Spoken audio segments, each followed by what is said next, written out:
नमो तस्स भगवतो अरहतो सम्मा सम्बुद्दस्स। नमो तस्स भगवतो अरहतो सम्मा सम्बुद्दस्स। नमो तस्स भगवतो अरहतो सम्मा सम्बुद्दस्स। साधु साधु साधु। पूजनीय कल्याण मित्र गुरु बंदी जी को हमारा प्रणाम है। साधु साधु साधु। श्रद्धावान उपासक उपासिकागण, प्रतिदिन हम लोग भगवान बुद्ध जी के सूत्र पिटक बताए गए सूत्र पिटक में से संयुक्त निकाय में से एक सूत्र का अभ्यास हम लोग कर रहे हैं कि हमारी सूत्रमय प्रज्ञा अधिक अधिक पुष्ट होती जाए। हमारा जो सुत सन्निचय करके भगवान ने कहा है, ये भाव परिपूर्ण होते चले जाए, इस आशय से। तो आज हम लोग एक सूत्र का अभ्यास करेंगे। इस सूत्र का नाम है कठहार सूत्र। ठीक है, लकड़ियों को काटने के बारे में, या फिर लकड़ियों को काटते हुए जो बताया गया है उसके बारे में ना, या फिर लकड़ियां लेकर जाने वाले में। तो यह घटना घटित हुई है कोसल जनपद में। एकं समयं भगवा कोसलेषु विहरति अन्यतरस्मिन् वनसंडे। भगवान बुद्ध जी कौशल राज्य में किसी एक जंगल में वहां पर विराजमान थे। तब उस समय भारद्वाज गोत्रस्थ किसी एक अन्यतर में किसी एक दूसरे भारद्वाज गोत्र के ब्राह्मण संबहुला अंतेवासी का अपने बहुत सारे शिष्यों को लेकर कट्ठाहार का मानव का, ये जो अपने शिष्यों को लेकर लकड़ियों को बीनने के लिए, लकड़ियों को चुनने के लिए, पहले होता था ना कि जंगल में जगह जगह पर लकड़ियां जो होती थी उनको चुनकर एक एक उठाकर लेकर जाया करते। तो ऐसे ये सारे युवकों को लकड़ियों को बताने के लिए, निकालने के लिए कहा। तब उनमें से किसी एक ने अदस्सु भगवंतं तस्मिन् वनसंडे निसिन्नं पल्लकं आभुजित्वा उजुंकायं पनिदाय परिमुखं सतिं उपट्ठपित्वा। तब किसी ने देखा कि ये जो भगवान बुद्ध जी जो है, वे किसी एक वृक्ष के नीचे स्मृति को जगाकर, पालती मारकर बैठे, स्मृति को जगाकर बैठे, संपूर्ण शरीर को सीधा करते हुए ध्यान की अवस्था में बैठे हुए हैं। इसे देखकर वह भारद्वाज ब्राह्मण के पास गया, यानी वो शिष्य अपने गुरु के पास गया, जाकर उन्हें बताया, यंगे भवं जानीयासि। गुरुवर, आप इसे जान लो। असुकस्मिन वनसंडे, नजदीक ही, यहाँ से ज्यादा दूर नहीं, बहुत नजदीक ही कोई एक श्रमण ध्यान साधना में बैठा हुआ है, ध्यान की मुद्रा में बैठा हुआ है। इस बात को जानकर ये भारद्वाज गोत्र ब्राह्मण जहाँ भगवान थे, उस मानवक के साथ ही वहां भगवान थे, वहां गया। जाकर भगवान को स्वयं अपनी आंखों से ध्यान की मुद्रा में बैठे हुए देखा। देखकर भगवान बुद्ध जी के सम्मुख ये गाथा है, कहता है क्या, ये प्रश्न पूछता है, एक तरह से कहता है, गंभीर रूपे बहुभेर वने शून्यं अरण्यं विजनं विगाह्य अनिंजमानेन वितेन वगुणा सुचारु रूपं वत भिक्खु जायसी। तथा इस गंभीर वन में, ये जितना भयानक ऐसा घनघोर ऐसा, ये भयानक ऐसा निर्जन ऐसा वन वन है, और इसमें यह भिक्षु बिल्कुल अचल, यानी कोई भी ऐसा कंपित न होते हुए शांत मुद्रा में ध्यान के लिए, ध्यान की भावना में बैठे हुए हैं। न यत्थ गीतं नपि यत्थ वादितं, ना यहाँ तो किसी तरह का गीत गाया जा रहा है, और ना ही यहाँ पर कोई भी वाद्य। एको अरण्ये वनवसितो मुनि, इस एकांत स्वरूप के वन वन में यह जो मुनि है वो ध्यान के लिए बैठे हैं। अच्छेर रूपं पटिभाति मंग इदं यदेक को पीति मनो वने वसे। कहते हैं कि ऐसे एकाकी वन में ये जो ध्यान करने के लिए मुनि बैठे हैं, ये प्रसन्न चित्त लग रहे हैं। मुझे इसी का आश्चर्य है कि बगैर किसी गीत के, बगैर किसी चीज के कैसे कोई बैठ सकता है। जैसे आज देखिए ना, वर्तमान में हमारे पास 10 मिनट के लिए मोबाइल ना हो तो हमें कैसे लगता है ना, मन कहीं चला जाता है। अभी वर्तमान में हम अपने बच्चों को, युवकों को बोलते हैं ना दिन भर मोबाइल में घुसा रहता है करके। सुना है आप लोगों ने? आप ही लोग कहते हैं ना, दिन भर मोबाइल में लगा रहता है। क्या देखता है? रील्स देखता है। थोड़ा ही देर होते ही हमको बिल्कुल मन नहीं लगता ना, है कि नहीं? उस समय भी भिन्न भिन्न काम थे, लोग अलग अलग तरीके से गीत गाया करते थे। ये जो लोक नृत्य है, लोक गीत है, ये लोग चार लोग बैठ गए गाते थे। वो पुराने जमाने में क्या बोलते उसको, पहले चक्की पीसते थे ना वो, खाए के आटा निकालने के लिए। तो उस पर बैठते ही दो महिलाएं तीन महिलाएं बैठ गई नजदीक नजदीक, तो क्या होता था, गीत गाए जाते थे। काम करते हुए भी मनोरंजन हो जाए ऐसा। तो इसे बड़ा आश्चर्य लगता है कि यहाँ ना तो कोई गीत है ना कुछ है, फिर भी ये मुनि इतने शांत मुद्रा में बैठे हुए, इसका आश्चर्य है। फिर कहता है वह कि मय्या महं लोकाधिपति सह पृतं आकंकमाणो त्रिविधं अनुत्तरं कस्मा भवं विजन मरण्य मस्तितो तपो इद कुब्बसी ब्रह्मपत्तियो। कहते हैं कि मुझे लगता है कि ये लोकाधिपति है ना, इस संपूर्ण लोक को अधिपत्य के लिए, या साथ साथ में अनुत्तर ऐसे स्वर्ग की कामना के लिए इस निर्जन में वास तो नहीं कर रहे हैं। हो सकता है आप ब्रह्मत्व प्राप्ति के लिए, देखो मोक्ष भी कहे उनमें, उस समय भी मोक्ष की कल्पना भी थी, तो इतनी ही थी कि जाकर ब्रह्मत्व को पा जाना। आपका आप जाकर ब्रह्मलोक में जन्म ले, तो ऐसे ही समय में मोक्ष कहा जाता था बस। तो ये ब्रह्मत्व प्राप्ति के लिए तो तप साधना नहीं कर रहे हैं, इस तरह का वह प्रश्न जाकर भगवान के सम्मुख खड़ा करता है।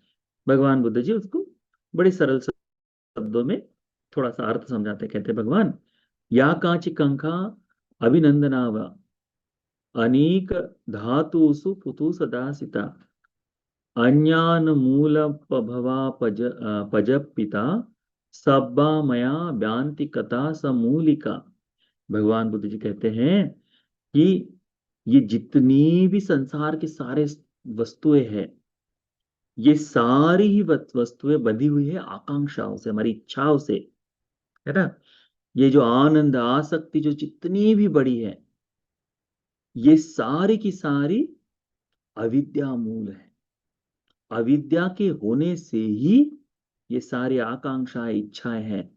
अब वो जो कह रहा है कि अरण्य में बगैर गीत के बगैर वाद्य के जो बैठ रहे हैं, तो ये गीत वाद्य सुनने की इच्छा, जानने की इच्छा जो है, इसके इसके सहारे बैठने की इच्छा जो है, ये भी कहाँ से जागी है? अविद्या मूलक है। अविद्या मूलक है। अब मैं कई बार, मैं स्वयं भी अ, जंगल से बाहर निकलते समय हमको लगता है कुछ ना कुछ कान में सुन लेना चाहिए करके। क्यों? क्योंकि उतनी भी शांति कई बार, बाहर चल रहे हैं चलते हुए लगता है कि हाँ सुन लो करके कुछ, तो इसलिए लगता है क्योंकि इस अविद्या को हम समझ नहीं पाए, इस आसक्ति को, आकांक्षाओं को, है ना। अब देखिए ना, आज वर्तमान में सभी लोग ऐसे ही है, बड़े बड़े हेडफोन लगा लिए और कुछ ना कुछ उसमें चल रहा है। यही होता है ना। क्यों? क्योंकि कोई काम कर रहे, उस काम में भी आसक्ति के साथ साथ एक अलग सा एक भाव होना चाहिए, यह है। तो भगवान बुद्ध जी कहते हैं, ये जितनी भी आकांक्षा है भवभोग संपत्ति की, ये जो आनंद है, आसक्ति है, ये सारी की सारी अज्ञान मूलक है। और मैं इन सभी का, इस अज्ञान का, इन सभी आकांक्षाओं का, आसक्तियों का मूलतः त्याग कर चुका हूं। ये सब कुछ समाप्त हो गया है मुझ में। अब इसमें से ये अविद्या है ही नहीं मुझ में, है ना। भगवान कहते, स्वाहं आकांक्षो असितो अनुपयो सब्बेषु धम्मेषु विशुद्ध दर्शनो पप्पूयं संबोधि मनुत्तरं शिवं झायामयं ब्रह्म रहो विशारदो। भगवान बुद्ध जी कहते हैं कि मैंने संपूर्ण तृष्णाओं को समाप्त कर कर, इन सारी इच्छाओं से रहित होकर, संपूर्ण इस संपूर्ण धर्म को वास्तविकता से जान लिया है और अद्वितीय ऐसे बुद्धत्व को प्राप्त कर लिया है ना। यानी संबोधि को प्राप्त कर लिया है, इसीलिए अब मुझे इस लोक में किसी प्रकार का डर नहीं। मैं एकांत और निर्भय होकर ध्यान साधना में लगा हुआ होकर के बताते हैं। देखो, वह चाहता है कि ब्रह्मत्व की या फिर किसी मनुष्य लोक में संपूर्ण लोकाधिपति के लिए या फिर स्वर्गलोक की इच्छा के लिए। तो यह सरलता है, साधारणता है कि कोई भी व्यक्ति चाहता है धर्म का अभ्यास करना कि इससे एक तो उसे धन संपत्ति मिले या फिर इससे सुगति मिले या फिर हो सकता है कि ब्रह्मलोक तक जाने का मौका मिले। ऐसे ही आशय से लोग धर्म का अभ्यास करते थे, परंतु भगवान बुद्ध जी उस तरह से, भगवान बुद्ध जी ने संपूर्ण लोक को बोध कर लिया है। इसीलिए सुखपूर्वक सारी आकांक्षाओं से परे होकर, इच्छाओं से परे होकर, अविद्या का नाश करके भगवान बुद्ध जी ने अनुत्तर ऐसी संबोधि को, अद्वितीय ऐसी संबोधि को प्राप्त कर लिया है। अब उन्हें इस लोक में ये वे विशारद होकर विचरण कर रहे हैं, इस बात को बताते हैं। तो ये जो बात है इस भारद्वाज गोत्र ब्राह्मण के लिए बड़ी अद्भुत थी कि मैंने इतने सन्यासी देखे। हम भी, उनके भी ब्राह्मण धर्म में जो सन्यास गृहस्थ छोड़कर जो निकलते हैं, सन्यास आश्रम लेते थे, उनमें भी केवल एक सीमित भाव तक ही चिंतन होता था। भगवान की इस बात को सुनकर बड़ा आश्चर्य लगा, अद्भुत लगा, और तत्काल भगवान बुद्ध जी की शरण में चला गया कि भगवान, आज से मैं आपकी शरण में आता हूँ, धर्म की शरण में आता हूँ, संघ की शरण में आता हूँ। मुझे अपना जीवन पर्यंत उपासक समझे करके वह भगवान की शरण में जाता है। तो कितना अद्भुत भाव है, किसी एक भाव को देखकर, उनके यथार्थ धर्म को जानते हुए किसी की शरण में चला जाए। तो इसीलिए हमारे शास्त्र, भगवान बुद्ध जी सभी आकांक्षाओं की जननी जो है, हमारे आनंद इच्छाओं की, आसक्तियों की जो जननी है अविद्या, इस अविद्या मूल का उपदेश करते हैं। इस अविद्या मूल को हमने समझना चाहिए। पटिच्च समुत्पाद में पहला ही अंग है अविद्या पच्चया संखारा। अविद्या से ही आरंभ हो रहा है। ये सारा प्रपंच अविद्या के आश्रय से ही चल रहा है। इसी अविद्या का भगवान बुद्ध जी ने संपूर्ण मूलतः उसका विनाश कर दिया है। और धर्म का उपदेश भी इसलिए किया है, इस अविद्या को समाप्त कर पाए। और इस अविद्या को समाप्त करने का मार्ग क्या है? आर्य अष्टांगिक मार्ग है। ये सारे धर्म की देशना है। भगवान का बुद्धत्व भी आर्य अष्टांगिक मार्ग को ही प्रदर्शित करता है। ये सारा धर्म का उपदेश उसी धर्म निर्वाण की दिशा में ही, धर्म के बोध के लिए ही ले जाने वाली दिशा में ही चलता है। इसीलिए बहुत ही गौरवपूर्ण, श्रद्धा पूर्वक अपने मन को बनाना चाहिए कि मैं उन भगवान की शरण में गया हूँ जिनका धर्म अविद्या से मुक्ति की ओर लेकर चलता है, अविद्या से रहित होकर एकांत सुख को पाने के लिए, मुक्ति के सुख को पाने के लिए लेकर चलता है।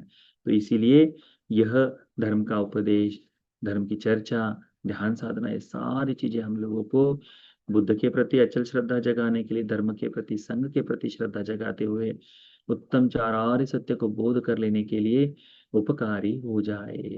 साथ साथ बड़ा ही सुंदर भाव होता है। एक एक शब्द को सुनकर भी लोगों में बड़ा परिवर्तन का भाव जागता है। इसीलिए हम लोग कहते हैं कि अपने युवक बच्चों को भी धर्म के बारे में भिक्षुओं के साथ बैठकर ऐसी ही बातचीत करने के लिए भेज देना, जाकर बैठ जाओ। यदि आपके बस्ती में भिक्षु है, आसपास भिक्षु लोग हैं ना, तो कर लिया करो कि चाय स्वयं न ले जाते हुए, जाओ रे, ए लला, जाओ लेकर जाओ, चाय लेकर जाकर बंते जी को देखे आओ, आज नाश्ता देकर। और हमेशा बताना कि बच्चा जब भी जाए तो गौरव के साथ जाओ, ठीक है? चाहे बूढ़ा भिक्षु क्यों ना हो आपके पास, चाहे युवक क्यों ना हो, यदि आपका लड़का जाता है तो कम से कम उसे उनके पास बैठकर वो देखने का मौका मिलेगा, और बता नहीं सकते कि किस क्षण उसमें उनके प्रति श्रद्धा जाग जाए। और जैसी श्रद्धा जागती है तो श्रद्धा के सहारे क्या होता है? सील आ जाते हैं। श्रद्धा के सहारे धर्म का रास्ता खुल जाता है। तो ना भी बहुत शीलवान बने, तब भी जिस धर्म से हम जुड़े हुए हैं, जिस बुद्धवाणी से जुड़े हुए हैं, उनके उनको बोध करने का इच्छा हो जाएगी, है ना?